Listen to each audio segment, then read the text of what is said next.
Bienvenidos a esta sesión.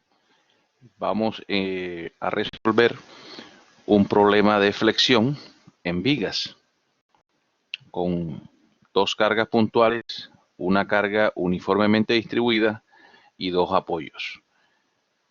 Vamos al enunciado del problema.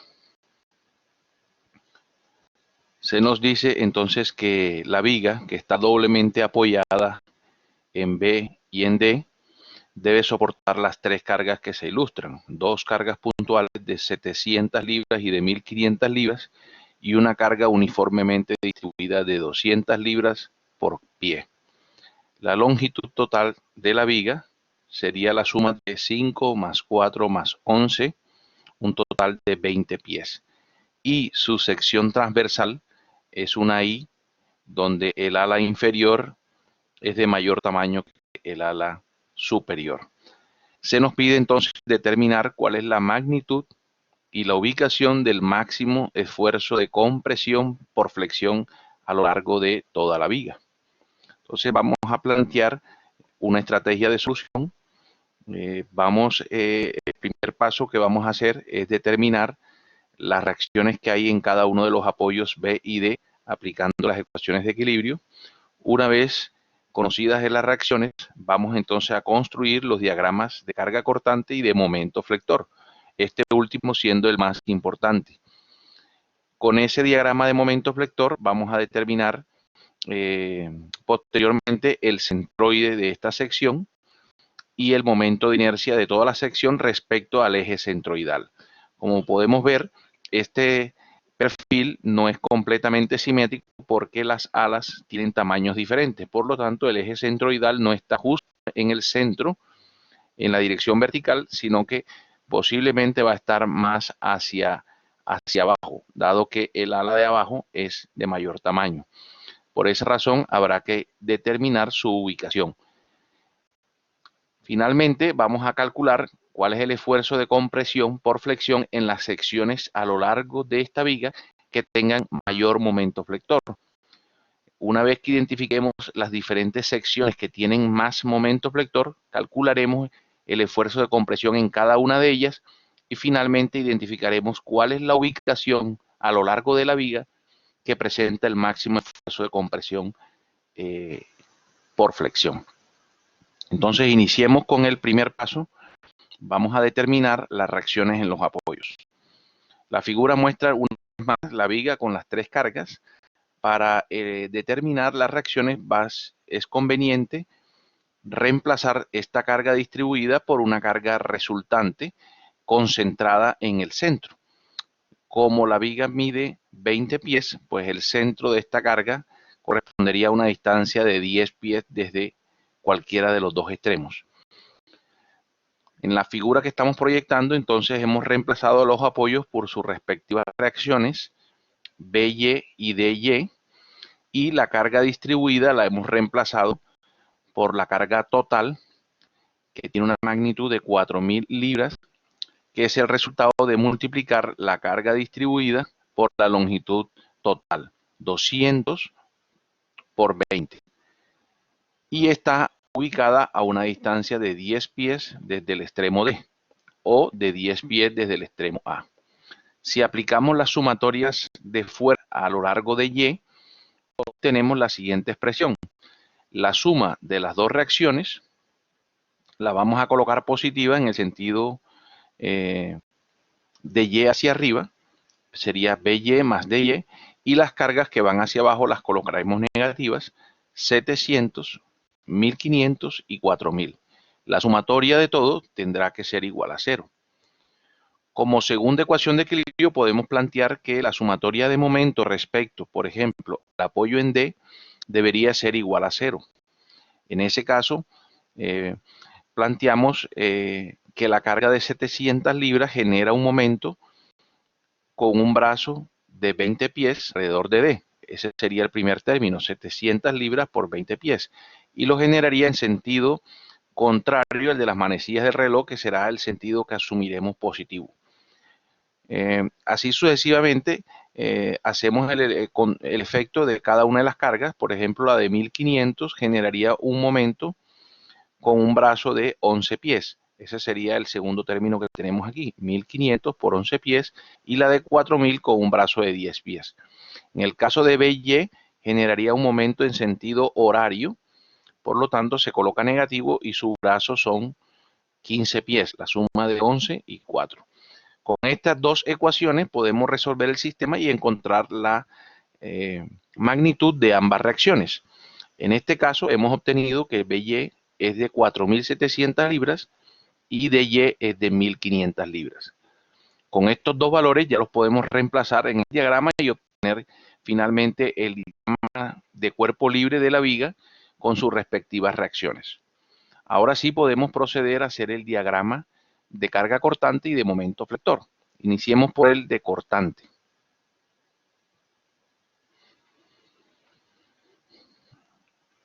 Como pueden ver, el diagrama de cortante inicia con una carga de 700 libras hacia abajo o negativa que corresponde a esta carga puntual. Seguidamente encontramos que además de la carga de 700 vamos a encontrar una carga distribuida que genera aquí una variación de tipo lineal hasta llegar a la sección B, donde habremos sumado a las 700 libras el área que corresponde a la carga distribuida, que sería los 200 libras pie multiplicada por la longitud que hay de A hasta B. O sea, 200 por 5 serían 1000, que sumados a las 700 libras que traíamos, obtenemos un resultado de 1700. Luego en la sección B encontramos una reacción de 4700 en el sentido hacia arriba.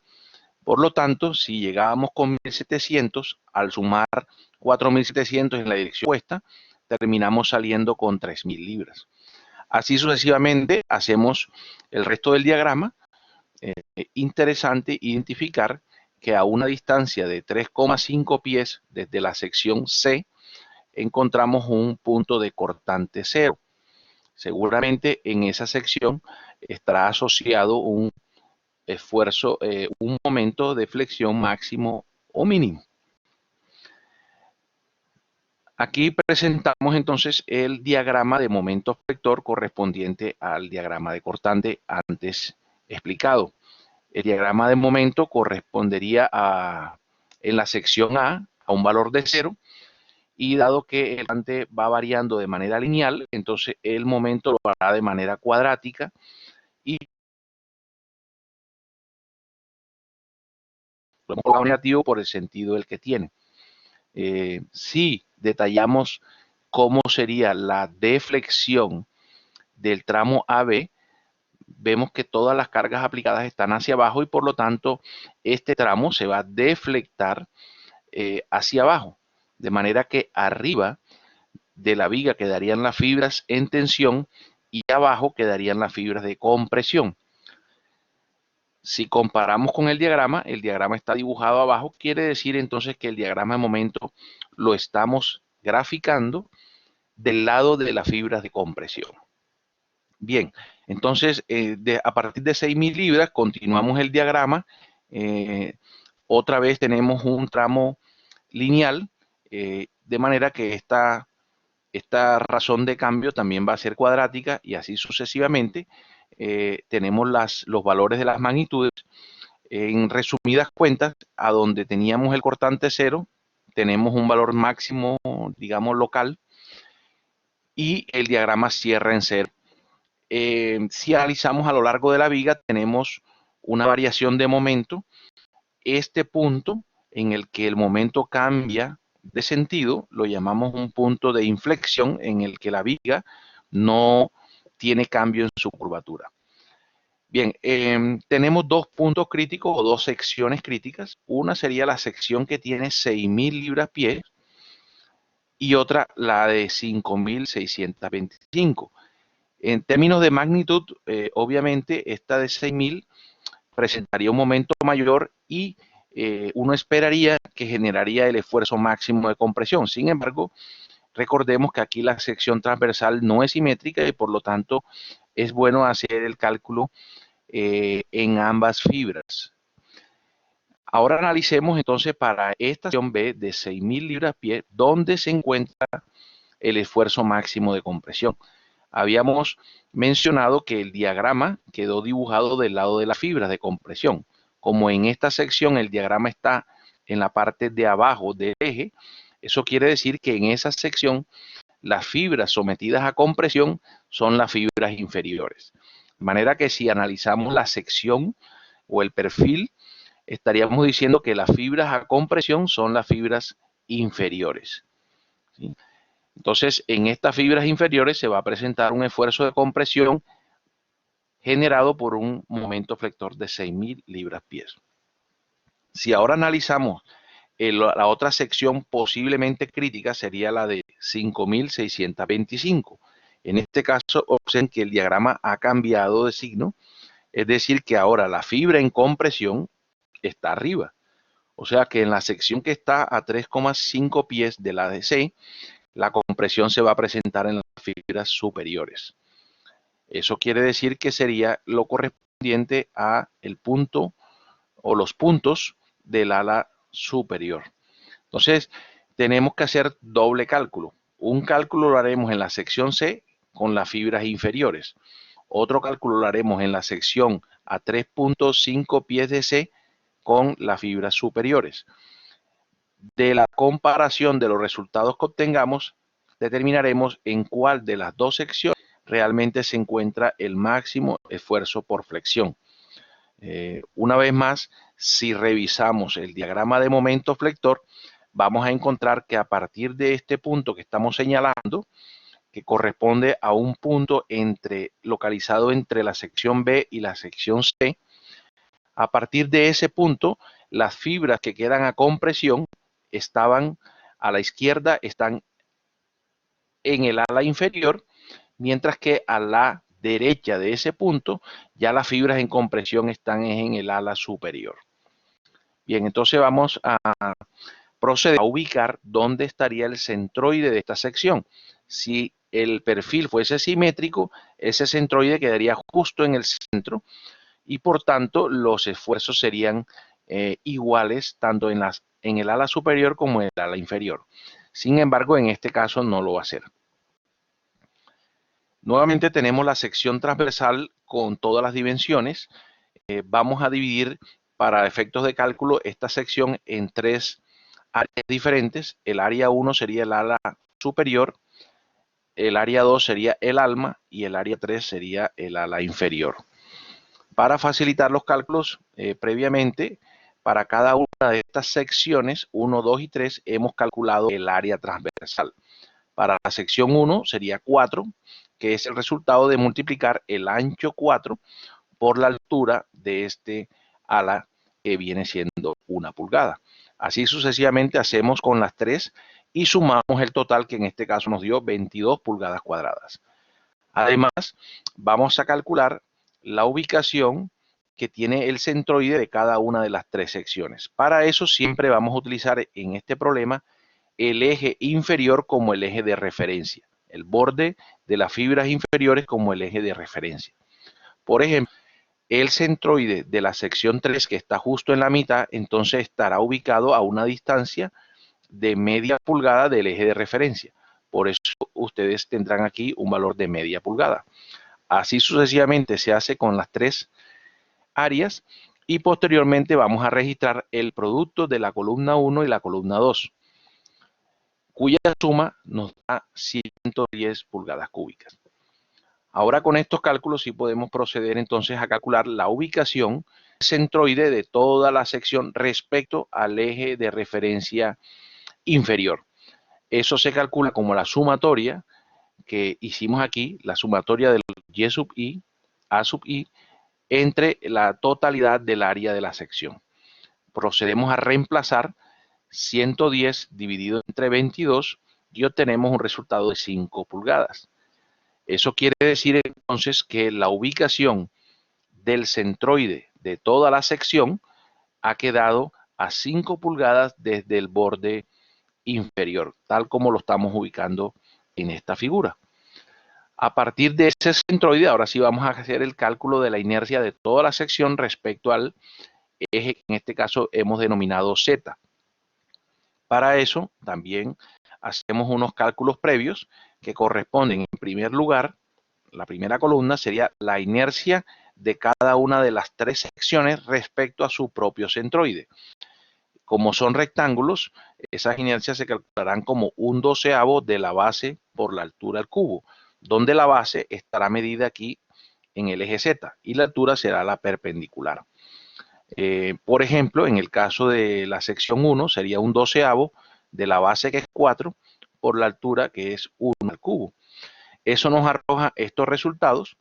Posteriormente, en la segunda columna vamos a registrar cuál es la distancia que hay desde cada uno de estos centroides al centroide de toda la sección. Y eso es lo que está registrado en la segunda columna. En la tercera columna haremos entonces el producto de la distancia que hay de cada centroide al centroide de la sección, multiplicado por el área de cada una de las secciones. Entonces combinamos el cuadrado de esta columna con el área y obtenemos estos resultados que están en la tercera columna. Es decir, esta es la contribución de lo denominado como teorema de ejes paralelos.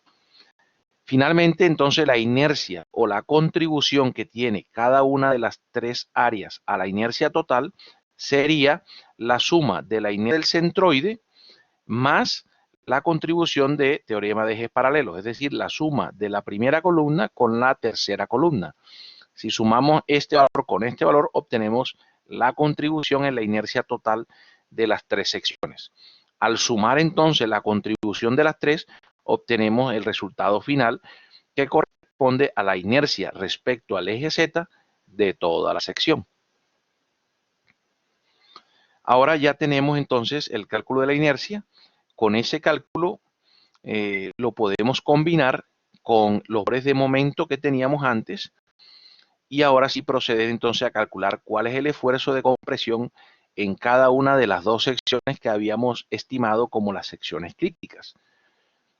Fíjense que el centroide nos ha quedado ubicado a una distancia de 5 pulgadas respecto a las fibras inferiores, pero respecto a las fibras superiores está alejado a 7 pulgadas, es decir, no hay simetría y por tanto es posible que los esfuerzos sean mayores en las fibras superiores, dado que la distancia del centroide a las fibras es mayor que a las fibras inferiores.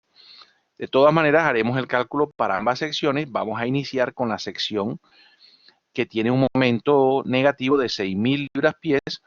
Recordemos que en esa sección el esfuerzo de compresión se da en las fibras inferiores, tal como me lo indica el diagrama que está en la parte negativa. Es decir, que de acuerdo a 6.000 libras-pies, las fibras inferiores son las que tienen compresión. Entonces procedemos a hacer el cálculo con la ecuación general de flexión, MY sobre IZ. En este caso, M es el de 6.000 libras y la Y sería la distancia desde el centroide hasta la fibra inferior, o sea, el valor de 5 pies. Lo hemos colocado acá y finalmente hemos introducido un factor de Combre de 12 para convertir estos pies a pulgadas. Dividimos entre la inercia y obtenemos un resultado de 846 psi en compresión. En resumidas cuentas, en la sección B, las fibras inferiores están sometidas a 846 libras por pulgada cuadrada de compresión. Este mismo procedimiento vamos a hacerlo para la sección que tiene un momento de 5.625 y en este caso, como el diagrama de momento está hacia arriba, nos está indicando que las fibras de compresión son las que están arriba. Por lo tanto, procedemos a hacer el cálculo, en este caso, con un momento de 5.625, pero ahora el centroide está distanciado de dichas fibras una cantidad de 7 pulgadas. Por eso registramos aquí 7. Una vez más, el factor de conversión de pies a pulgadas y dividimos por el valor de la inercia. Para este caso, entonces, el resultado es de 1.111 libras por pulgada cuadrada.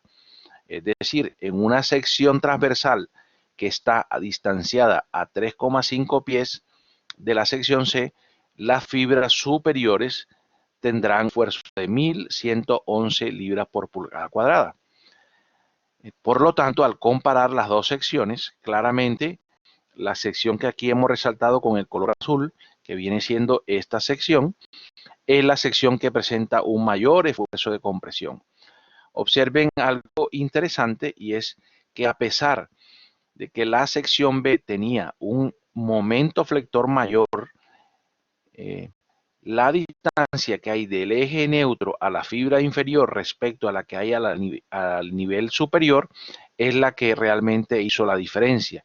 Es decir, las fibras superiores, por estar más distantes del eje neutro que las fibras inferiores, incluso con un momento flector menor, generaron un esfuerzo de compresión mayor. Y ese es el efecto de la asimetría de este perfil. En conclusión, entonces, la ubicación del máximo esfuerzo de compresión se da en la sección que tiene 5.625 libra-pie de momento flector, tiene una magnitud de 1.111 pies y se presentará en cualquier punto que corresponde a las fibras superiores del perfil. Esa es la conclusión. Así que a lo largo de la viga, el esfuerzo de compresión máximo se presenta en las fibras superiores de la sección transversal, ubicada a 3,5 pies a la derecha de la sección C. Aquí tenemos un error y es a la derecha, es decir, hacia este lado. Con eso hemos concluido el análisis global del problema planteado.